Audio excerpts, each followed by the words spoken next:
Here is my HVLP paint spray gun. HVLP stands for high volume, low pressure. This is from a company called Delax, but this could apply to any middle of the road spray painter.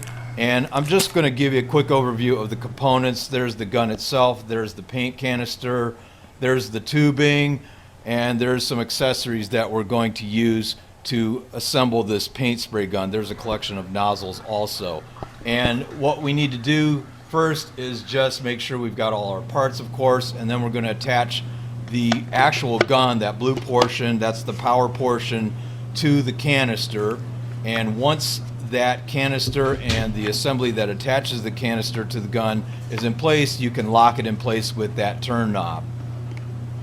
Now this paint spray kit comes with a whole selection of nozzles, about a half dozen of them. I'm going to use this turquoise nozzle, and I'll take this nozzle and just slip it over a white spindle.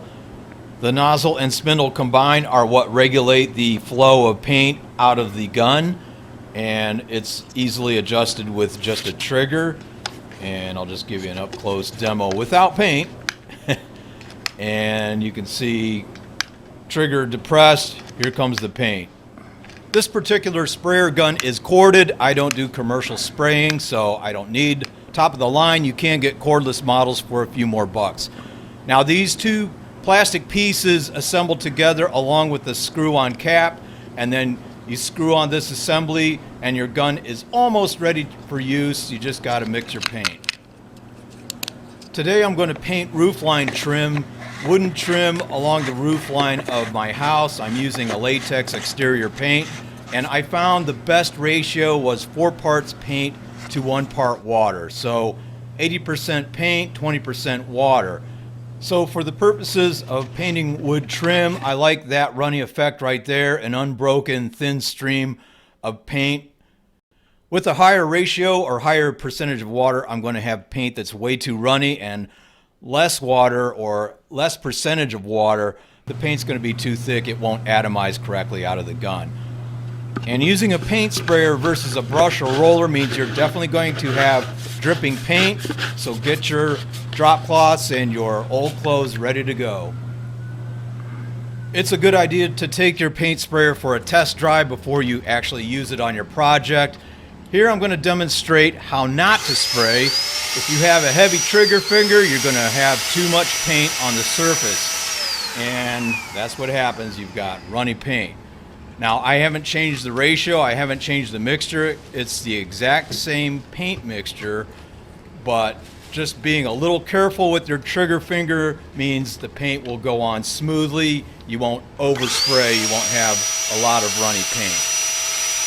It's better to hit your project with a second coat of paint rather than try to do it all in one heavy duty coat of paint where you're just going to have way too much drippage. There's a time and a place for paint sprayers, brushes, or rollers. For this particular project, getting under this roofline area, which was covered for decades with metal sheeting, this paint sprayer is ideal. A brush would take too long, a roller wouldn't be practical at all. And what's nice about using a sprayer is I can really get into some nooks and crannies that would be pretty darn difficult with a brush.